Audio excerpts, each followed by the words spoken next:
16:45 a práve jeme toto svinstvo v McDonalde. A zistil som, že sa mi nedá prepnúť tá kamera spolu s Adamom Gondom. Ja sa tu trápim ešte s hranolkami, ktorých je zjavne nekonečno. Čím viac ich zjem, tak tým viac ich je. Nepríjemná. Čo je zaujímavé, ne? Jedol som aj zeleninu, tu je dôkaz, proste je to šalát. Adam sa tu napchal v McDonalde. A teraz si to ešte nakoniec natáča na video. Vystihnutý.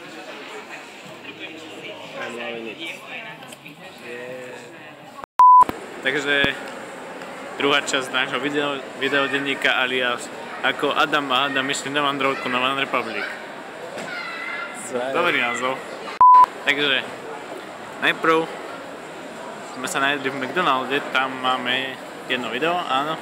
A teraz sme sa, áno, Adam, výborne. A teraz sme sa vybrali do Pantarej. Čo som si myslel, že je na 3. poschodí. Ale nebolo to na 3. poschodí. No a Adam práve napochodoval s pitím do Pantarej. Čo sme hneď zamietli.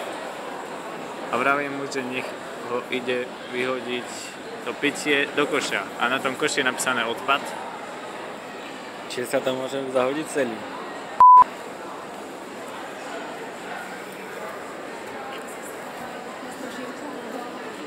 Dobre, takže došli sme do Pantarej. Ako si tak budeme, pozrieme sa. Prídeme do oddelenia fantasy a tam Blanka Gondová. Takže vám teraz prednesiem niečo z tejto knihy. Ideš do toho.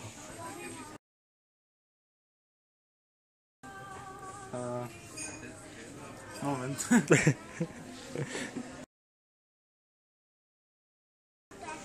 Ivar bez nohy sa prebudil zavčasu. Tak sa prebudil. Túžil pretiahnuť svoje Je to tvoj zmysel, a čo? Túžil pretiahnuť svoje kosti a tak sa pobral von. Briezdilo sa. Jo. Pretrel si oči a prebehol pohľadom po vojsku ležiacom po celom priestranstve. Čo robíš? No dobre, to stačilo.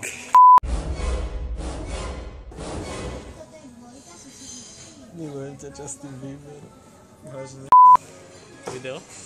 Hej, je to video. Práve sme zistili, že George Martin má inú knihu ako Game of Thrones.